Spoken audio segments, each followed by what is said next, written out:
Olá, gente, tudo bem?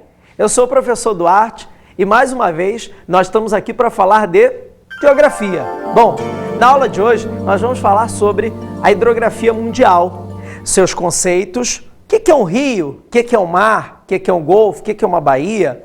A gente vai falar também, sobre perfil de um rio, aonde ele nasce, aonde ele vai desaguar.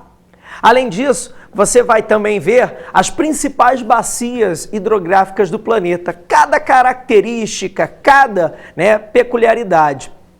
E também vai entender qual é o papel dos oceanos Atlântico, Pacífico, enfim, dos principais oceanos hoje, que compõem o planeta Terra. Aliás, esse nome, ele não é o correto. Na verdade, deveria se chamar planeta Água, porque a maior parte da nossa superfície é composta por água. Mas, enfim, ficou planeta Terra, a gente tem que continuar. Galera, para a gente começar, eu queria fazer uma pergunta. Será que você vai saber? Qual é o maior rio do planeta? A resposta só pode ser o Rio Amazonas. Isso gera até uma certa polêmica, ou pelo menos gerava. O maior rio do mundo hoje é o Amazonas, mas até bem pouco tempo atrás, o maior rio do mundo era, em extensão, considerado o Rio Nilo. O Rio Nilo era o maior em extensão, mas há alguns anos atrás descobriu-se que a nascente do Amazonas ela era mais anterior, num espaço anterior ao que se considerava, ou seja, o Rio Amazonas ficou maior do que era. Bom, respondida a pergunta, vamos agora a alguns conceitos, o que é um mar, o que é um rio, como ele se forma, como é que isso tudo funciona? Para explicar melhor isso, a gente só pode começar a falar sabendo a história do ciclo hidrológico, De onde vem essa água? O processo começa a partir da evaporação. Ou seja, por exemplo, quando a sua mãe coloca uma roupa no varal, dali a 2, 3 horas, aquela roupa secou. Para onde foi aquela água? Aquela água evaporou. A mesma coisa acontece, por exemplo, quando você coloca uma panela com água no fogo. Se você deixar por muito tempo, aquela água vai evaporar a partir do calor. Bom, então a água tem essa propriedade, ela evapora. A partir da evaporação, ela se transforma em gás, ou seja, na sua forma gasosa, e vai parar nas altas camadas da atmosfera, com o nome de vapor d'água. Esse vapor d'água, à medida que sobe, a temperatura esfria, ele vai condensar, saturar e precipitar. Bom, você está vendo aí no esqueminha, como é que a coisa funciona. Evaporação, condensação, saturação, precipitação. Essa água volta em forma de chuva, E essa água da chuva alimenta rios, alimenta lençóis freáticos, que vão acabar desaguando, por exemplo, em oceanos. Essa água acaba parando em oceanos, que também, você tem aí a evaporação. Ou seja, o ciclo hidrológico só funciona a partir da evaporação e do calor do sol. Daí a necessidade de todos os conjuntos estarem funcionando perfeitamente. Qualquer alteração, por exemplo, na temperatura, pode provocar uma mudança brusca no ciclo hidrológico. Bom, vimos aí como é que a água chega até aqui a superfície. É um ciclo que não acaba mais. Se não houvesse esse ciclo, nós teríamos um período com a água, provavelmente, e depois ela não seria mais vista no planeta. Graças a Deus existe o ciclo hidrológico. Bom, e um rio? Já que a gente comentou sobre o rio, como é que o rio está dividido? Como é que é a história de um rio? Bom, há um brotamento de água, a água aflora, do lençol freático vai aflorar na rocha e aí começam as nascentes dos rios. Bom, as nascentes dos rios normalmente estão localizadas em áreas mais altas, nas áreas de pico, nas áreas que a gente chama de divisores de água, Bom, essa área, ou também chamada de alto curso do rio, ou seja, as nascentes, ela é uma área com grande declividade. Isso faz com que a água desça as nascentes com uma velocidade grande. Normalmente, o que se observa, né, é que o curso do rio nas nascentes, nesse alto curso, nessa região mais alta, é um curso mais retilíneo, né? É um curso onde a água vem com uma velocidade tamanha que ela não consegue desviar para fazer muitas curvas, ou seja, é um curso mais retilíneo do rio. Já quando ela chega no médio e principalmente no baixo curso, junto à sua foz, lembra disso, né? O baixo curso de um rio sempre próximo à foz, a tendência é de que esse rio seja mais, né, curvilíneo, que esse rio seja mais meândrico, né? O que é um rio meândrico? É um rio que apresenta uma boa quantidade de curvas. Isso está relacionado à área mais plana, mais baixa e à diminuição da velocidade, né? A velocidade de transporte da água é menor devido à menor declividade, né? O terreno mais plano, a água vai mais devagar, né? Vai fazendo mais curvas. E outra diferença também entre o baixo curso próximo à foz e o alto curso de um rio, né? O alto curso sempre apresenta sedimentos mais grosseiros, né? Você vê, por exemplo, em cachoeira, aquelas pedras enormes, sedimentos mais grossos. Quando você vai para o baixo curso, próximo à foz, né? Você encontra aquela areia já, aquele pedacinho de pedra pequenininho, né, já bastante trabalhado pela água dos rios. Ou seja, baixo curso e alto curso têm diferenças, né? E tem a foz, que é o encontro do rio com o oceano. Bom, a foz de um rio pode ser de duas formas, em delta ou em estuário. A foz em delta é aquela que apresenta vários canais, por exemplo, a foz do rio Mississippi. Além disso, você tem a foz em estuário, é aquela que o rio deságua num só canal no oceano, tá? Por exemplo, o Rio do Prata, né? Lá na Argentina, entre a Argentina e o Uruguai, é um exemplo de rio que tem foz em estuário, ou seja, deságua num único canal. Bom, falamos de rio, de estrutura de rio, agora vamos falar de oceano, mar. Mas o que é isso? Oceano, mar, golfo, baía? Bom, isso é parte de uma única estrutura. Obviamente, né, a maior estrutura de água salgada que nós temos são os oceanos, ok? Tá? Nós temos alguns oceanos importantes, né? O Atlântico, o Pacífico, enfim. A gente vai ver daqui a pouquinho, né? Guarda um pouquinho aí, a gente vai ver com calma isso. Agora, tem divisões.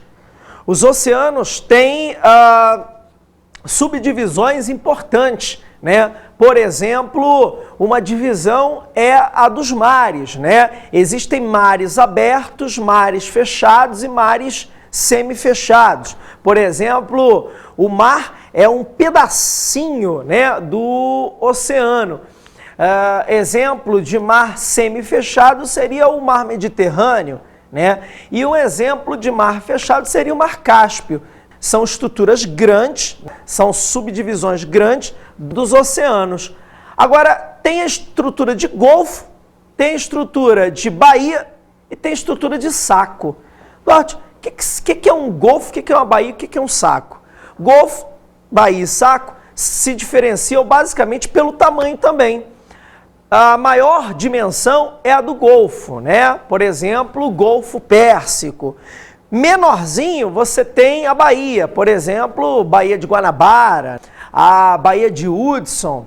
Por último, você tem o Saco, que é a menor estrutura de todas essas que eu falei, né? Por exemplo, é uma reentrânciazinha, né? Por exemplo, no Rio de Janeiro, próximo a Niterói, você tem o Saco de São Francisco e outras, tá? Enfim, as estruturas se diferenciam basicamente pelo tamanho. Claro, a maior estrutura de todas é o oceano, né? A estrutura gigantesca. você tem os mares, que são subdivisões, e aí os golfos, as baías, terminando com os sacos, ok? Voltamos a falar de rios, né? E para falar de rios, a gente tem que entender as principais bacias hidrográficas do planeta. Elas que são tão importantes para a nossa vida. A primeira, a maior de todas, é a Bacia Amazônica. A Bacia Amazônica, ela compreende boa parte do território brasileiro, né, e boa parte do território de outros países sul-americanos, como, por exemplo, a Colômbia, o Peru, a Venezuela. Trata-se da maior bacia hidrográfica do planeta. O Rio Amazonas, principal rio, né, dessa bacia, ele é o maior rio do planeta em volume de água e também agora em extensão. Bom, o Rio Amazonas em si é um rio de planície, né? Não tem grande potencial hidrelétrico na sua extensão. Agora, os seus afluentes fazem com que a bacia amazônica tenha um grande potencial hidrelétrico, sim. Veja bem, né, os afluentes do Amazonas é que têm um grande potencial hidrelétrico. Por quê? Porque vem descendo o Planalto brasileiro e vem descendo o Planalto das Guianas. Então, isso faz com que eles, nessa descida de Planalto rumo ao rio Amazonas principal, eles tenham, né, várias quedas d'água, proporcionando aí um grande potencial hidrelétrico. Sem contar na importância, né, para a biodiversidade da região, né? Os rios da Amazônia são muito visitados, inclusive por ecoturistas, né, do mundo inteiro, interessados na sua fauna, na sua flora, né? Principalmente na quantidade de peixes, né? A maior quantidade de peixes por metro quadrado do planeta é registrado na Amazônia, em alguns rios da Amazônia, que são extremamente ricos aí, não só em quantidade de peixes, mas principalmente na diversidade. Sem contar na importância também estratégica, né, da bacia. Ela está localizada próxima à linha do Equador, né? E os países, devido a esse banco genético, tentam protegê-la da maior forma possível, né? Principalmente contra a ação aí de queimadas, de biopirataria, e os rios têm um papel importante nesse contexto, pois servem, né, de vias de navegação, de transporte para regiões onde, por exemplo, helicópteros, aviões de grande porte, automóveis não podem chegar, os navios e barcos, principalmente, né, os barcos pequenos, chegam com facilidade. As bacias africanas são também de extrema importância a nível mundial hidrográfico. Bom, são compostas por vários rios, sendo que dois têm grande destaque. O primeiro é o Rio Nilo, né? O Rio Nilo, ele tem uma característica toda especial. Primeiro porque nasce, né? A nascente dele é numa região de clima úmido, próximo ao centro africano. E por isso ele é perene, né? Ele nunca seca, mas a sua grande extensão faz com que ele corte o deserto do Saara e sirva como a única fonte de água de uma extensa região no meio do deserto do Saara. Tanto que nas margens do Rio Nilo você tem uma grande concentração populacional. É uma das maiores do planeta. Por quê? Porque quase toda a população, por exemplo, de Sudão e Egito, né, que o Rio Nilo corta, está localizado junto ao Rio Nilo por causa da escassez de água, né? O Rio Nilo, ele transborda durante o verão, né? E faz com que alague as áreas vizinhas. Esse alagamento do Rio Nilo pode parecer desastroso, pode parecer, né, problemático, só que na realidade ele é benéfico, porque esse alagamento do Nilo provoca a irrigação e provoca também a nutrição, né? Ele traz nutrientes fertilizando os solos na margem do Rio Nilo, fazendo-os férteis, né, para plantação e colheita de alimentos. Quer dizer, além do fornecimento de água, o Rio Nilo também é um fertilizador de suas margens, permitindo aí colheitas de agricultura importantes aí para a alimentação dessa população tão carente de água. o Rio Nilo vai desaguar no mar Mediterrâneo, dá uma olhadinha no mapa aí, né? Ele deságua em forma de delta, né? Um dos deltas mais bonitos e mais famosos do planeta, aonde você tem, por exemplo, a cidade de Alexandria, né? A famosa, antiga cidade literária, bíblica, né? Localizada na foz em delta aí do Rio Nilo. Bom, outro rio importante da África é o rio Congo, né? O rio Congo cortando o centro da África, na região equatorial. Você sabe que a região equatorial é uma região, né, ciclonal. Mas o que é uma região ciclonal? Região ciclonal é aquela que vai receber a carga de ventos alísios, úmidos e quentes. Bom, essa umidade, esse calor, né, vão gerar uma grande precipitação nessa faixa equatorial. Isso vai beneficiar o rio Congo, né, que é o segundo maior do mundo em volume de água. Lembrei de uma coisa importante. O segundo maior do mundo em extensão é o Nilo. Quer dizer, o segundo maior em volume d'água e o segundo maior volume em extensão, né, estão na África, ou seja, são rios africanos. O Congo, ele tem essa grande vazão de água, né, porque ele possui uma dupla captação, tanto águas do hemisfério norte quanto do hemisfério sul, já que ele está ali próximo da linha do Equador, né, justamente na divisa. Então, quando é verão no norte ou verão no sul, ele está captando água. Daí a explicação para esse grande volume de água do rio Congo, ok? Outros rios importantes africanos que a gente também não pode deixar de citar são o Zambeze e o Limpopo, né? São rios de importância regional que servem para abastecimento de água da população, servem, né, para pesca, quer dizer, alimento para essa população, que é uma população que sofre bastante com o problema da fome. Nos Estados Unidos encontra-se a bacia do Mississippi e Missouri. É uma bacia extremamente importante para a América do Norte, principalmente para os Estados Unidos. Bom, esses dois rios e outros, né, formam uma bacia de grande importância regional. Ela tem um potencial hidrelétrico, principalmente na sua nascente, né, na parte centro-norte dos Estados Unidos. Ela nasce no centro-norte e vai desaguar no Golfo do México, né, na parte sul dos Estados Unidos. Bom, essa bacia, ela está encaixada numa planície, né? Daí, mais importante ainda, porque ela é uma bacia, né, por si só já fornece água para a agricultura, e ali você tem o desenvolvimento, né, dos chamados belts americanos. O sistema de agricultura principal, né, norte-americana é feita ali naquela região, né, o Corn Belt, cinturão do milho, né, o Cotton Belt, cinturão do algodão. Além disso, você tem, né, uma planície. Então, esses rios, né, os rios da bacia do Mississippi e Missouri, servem como grande fonte de navegação. Navegação que transporta mercadorias, né, principalmente mercadorias agrícolas, para exportação ou para deslocamento interno mesmo, né?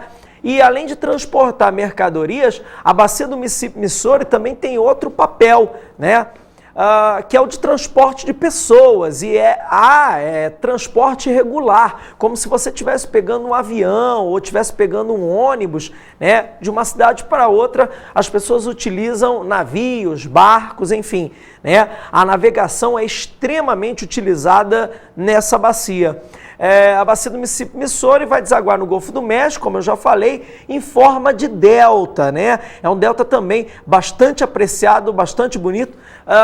E ali próximo você tem a cidade de New Orleans, que é uma cidade localizada próxima a essa foz aí do Mississippi Missouri, justamente por quê? Porque servia, né, como entrada e saída de escravos, né, negros que trabalhavam nessas plantações na época em que a escravidão era permitida nas lavouras norte-americanas.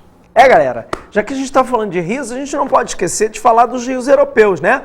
O primeiro vai ser o Rio Volga.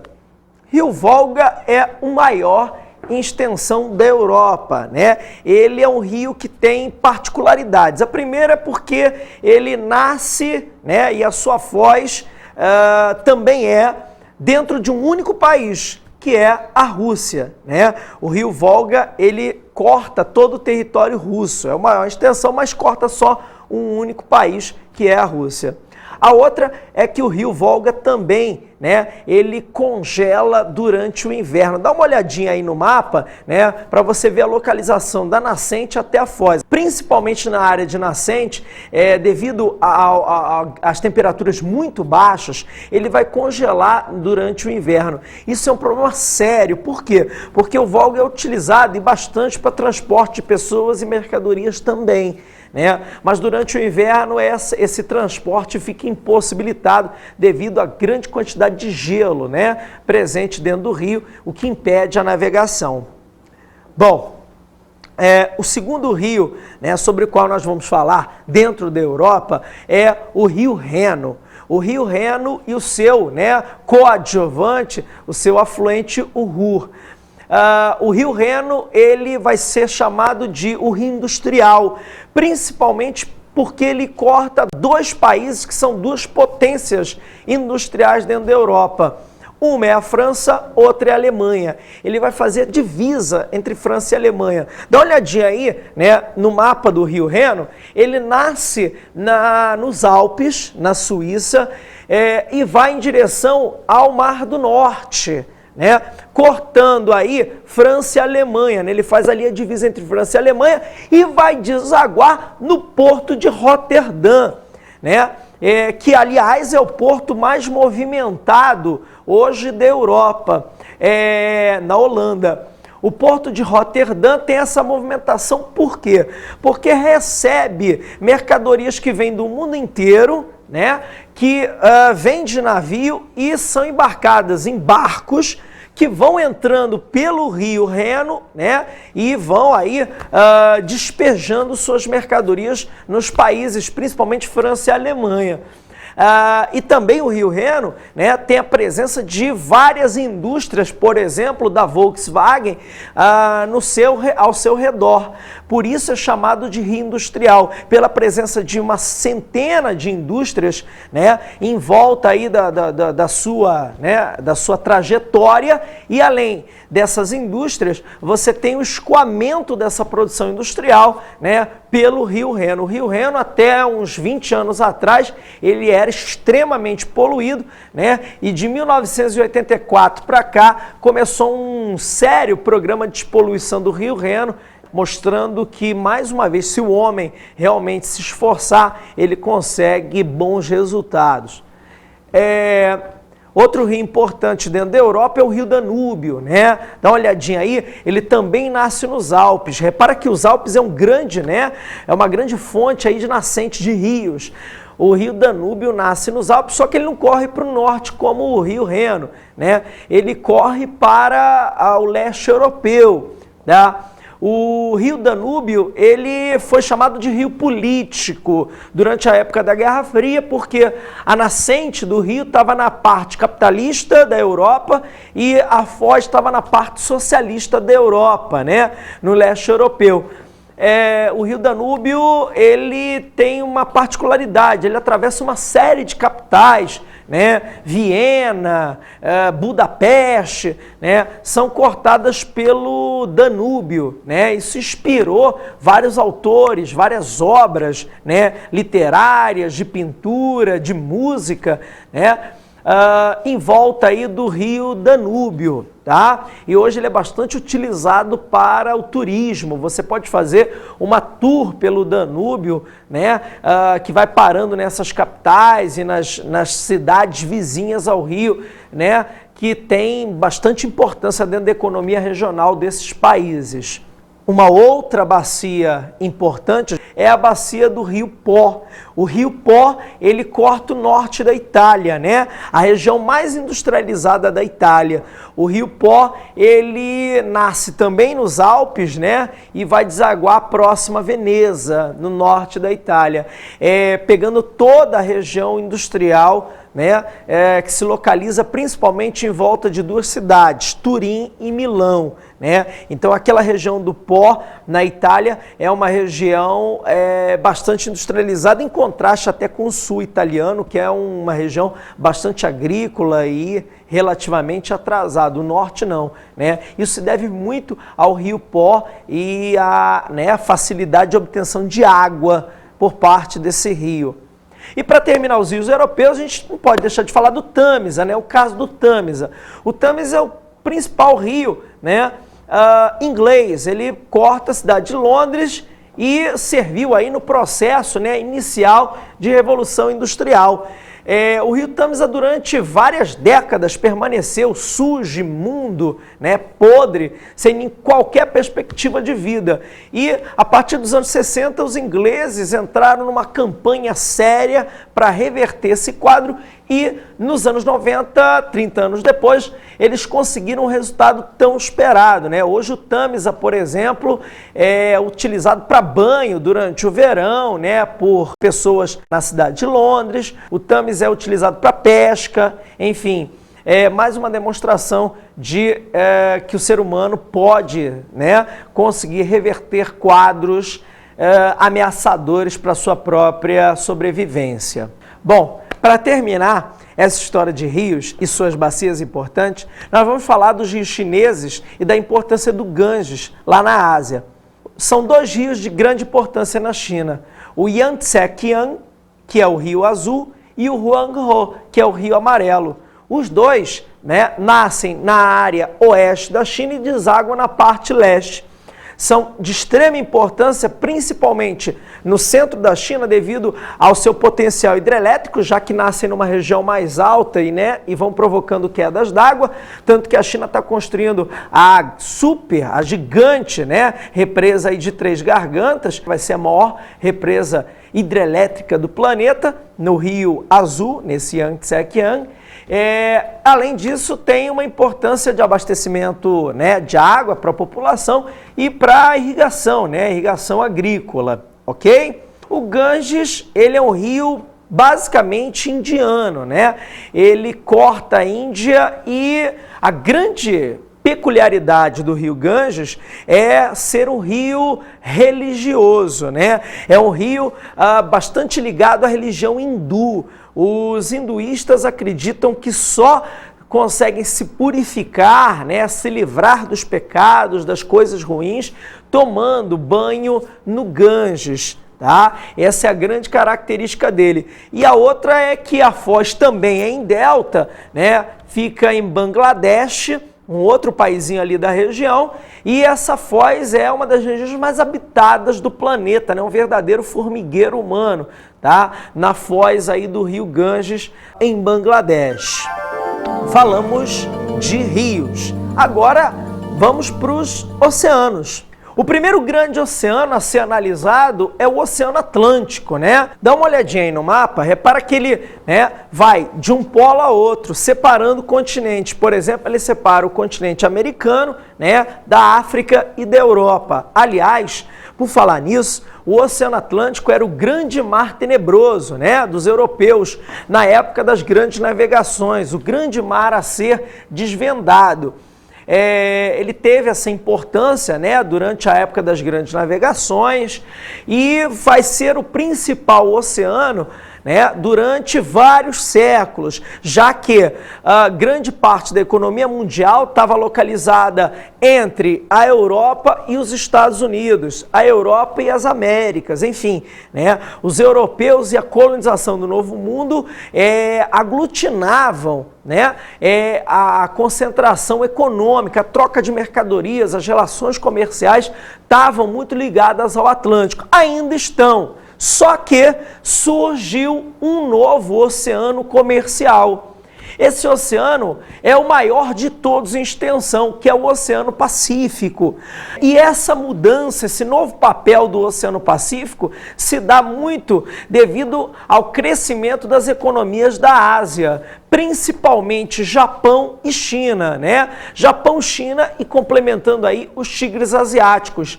Esse conjunto, junto aos Estados Unidos, né, que fica do outro lado do Pacífico, faz com que o Oceano Pacífico venha recebendo aí várias rotas comerciais, tanto a nível de mares, né, rotas marítimas, quanto aéreas, né?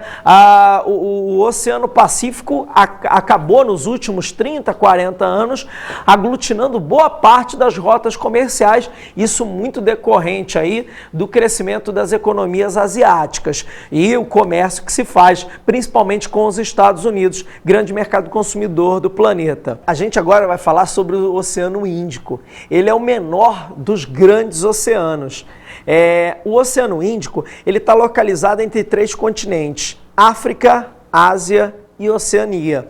Bom, a grande particularidade dele é a travessia, né, de navios petroleiros por causa do Oriente Médio. Grande parte do petróleo que sai do Oriente Médio atravessa o Oceano Índico, então ele é de extrema importância com relação a isso. O Oceano Glacial Ártico, né, que comercialmente ele não tem muita importância. Você deve saber por quê. Ele é congelado, né? Grande parte do Oceano Glacial Ártico está sob forma de gelo devido às baixíssimas temperaturas localizadas próximas ao Polo Norte. Ok? Legal? Beleza? Não é só coisa boa que a gente tem para falar. Infelizmente, há sérios impactos ambientais em recursos hídricos, principalmente em rios e oceanos. Bom, nós temos aí graves problemas relacionados a agrotóxicos, né? A utilização de agrotóxicos acaba sendo maciça e isso acaba provocando a contaminação através da água da chuva que leva esses agrotóxicos, né, junto ao lençol freático, e acaba contaminando rios e também oceanos, né? Há sérios rios comprometidos com uma carga muito acima do permitido de agrotóxicos. Outra forma de contaminação, né, tanto de rios quanto de oceanos, é o despejo de resíduos industriais e residenciais, também bastante comprometedor, né, junto ao meio ambiente. Várias espécies de animais e vegetais sofrendo com esse despejo, né, inescrupuloso aí de dejetos, tanto de indústrias quanto residenciais. Uma solução seria, por exemplo, a construção, né, de estações de tratamento para tratar esses resíduos que vão ser despejados em rios e oceanos. Uma solução para o caso dos agrotóxicos seria a utilização, né, de produtos cada vez mais orgânicos, né, ou então a substituição por agentes biológicos que fariam o papel, né, desses agrotóxicos. Bom, um terceiro ponto, principalmente esse relacionado aos oceanos, é o despejo de petróleo, né? O vazamento de óleos que causa vários desastres ambientais, como por exemplo aqui no Brasil registrado na Baía de Guanabara, né? Que frequentemente recebe navios petroleiros, já que tem terminais dentro da Baía de Guanabara, no Rio de Janeiro, e isso pode causar, né, o vazamento aí nesses navios ou em algum duto, pode causar aí a contaminação da baía e, obviamente, causar um desastre ambiental, ok? E agora, para refletir, como viveremos no futuro com cada vez menos água? Reflita um pouco sobre isso.